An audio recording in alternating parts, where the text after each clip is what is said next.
ಎಲ್ಲರಿಗೂ ನಮಸ್ಕಾರ. ಪಾವಗಡ ತಾಲೂಕಿನ ಕನ್ಮಡಿ ಗ್ರಾಮದಲ್ಲಿ ಚಿರತೆಗಳ ದಾಳಿಯಿಂದ ಕುರಿ ಮತ್ತು ಮೇಕೆಗಳು ಬಲಿಯಾದ ದುರ್ಘಟನೆ ಬುಧವಾರ ಸಂಜೆ ನಡೆದಿದೆ. ಗ್ರಾಮದ ಹೊರವಲಯದಲ್ಲಿ ಕೆರೆಯಾಂಗಳದಲ್ಲಿ ಕುರಿಗಾಯ ಹನುಮಂತರಾಜು ತನ್ನ ಪ್ರಾಣಿಗಳನ್ನು ಮೇಯಿಸಲು ಹೋದಾಗ ಈ ಘಟನೆ ಸಂಭವಿಸಿದೆ. ಹನುಮಂತರಾಜು ಗಮನಕ್ಕೆ ಬಾರದಂತೆ 2 ಚಿರತೆಗಳು ಪೊದೆಯಲ್ಲಿ ಅಡಗಿ ಕುಳಿತಿದ್ದವು. ತಕ್ಷಣವೇ ದಾಳಿ ನಡೆಸಿದ ಚಿರತೆಗಳು 2 ಕುರಿಗಳು ಮತ್ತು 2 ಮೇಕೆಗಳನ್ನು ಬಲಿ ಮಾಡಿದ್ದು, ಒಂದು ಮೇಕೆಯನ್ನು ಸಂಪೂರ್ಣವಾಗಿ ಭಕ್ಷಿಸಿ ತೆರಳಿವೆ. ಕಣ್ಣಾರೆ ಈ ದೃಶ್ಯವನ್ನು ಕಂಡ ಹನುಮಂತರಾಜು ಬೆಚ್ಚಿ ಬಿದ್ದಿದ್ದಾರೆ. ಇವುಗಳನ್ನೇ ನಂಬಿ ಬದುಕುತ್ತಿದ್ದ ನನಗೆ ಅಪಾರ ನಷ್ಟವಾಗಿದೆ ಎಂದು ಅವರು ಆಕ್ರೋಶ ವ್ಯಕ್ತಪಡಿಸಿದರು. ಘಟನೆಯ ಮಾಹಿತಿ ತಿಳಿದ ಕೂಡಲೇ ಪಶು ವೈದ್ಯಾಧಿಕಾರಿಗಳು ಸ್ಥಳಕ್ಕೆ ಭೇಟಿ ನೀಡಿ ಪರಿಶೀಲನೆ ನಡೆಸಿದರು. ಸೂಕ್ತ ಪರಿಹಾರ ನೀಡಬೇಕೆಂದು ಹನುಮಂತರಾಜು ಮನವಿ ಮಾಡಿಕೊಂಡಿದ್ದಾರೆ.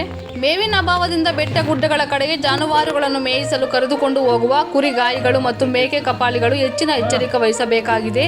ವರದಿ ಮಾರುತಿ, MS ಮೀಡಿಯಾ. ನನ್ನ ಹೆಸರು ಹನುಮಂತರಾಜು. ಕನ್ಮೇಲೆ ಈಗ ಇಲ್ಲಿ ಕುರಿ ಮೇಸುವಾಗ ನೀರು ಕುಡಿಸ್ಕೊಂಡು ಬರುವಾಗ ಸಾಯಂಕಾಲ 5:15ಗೆ 4 ಮುರಿ ಕಡ್ದಾಕೆ 2 ಚಿರತೆ ಬಂದು ಒಂದು ತಗೊಂಡೋಗೈತೆ. ಒಂದೊಂದು 10,000 ರೂಪಾಯಿ ಬೆಳೆ ಬಾಳ್ತಾ ಎಲ್ಲ ಲಾಸ್ ಆಗೈತೆ ಸ್ವಾಮಿ.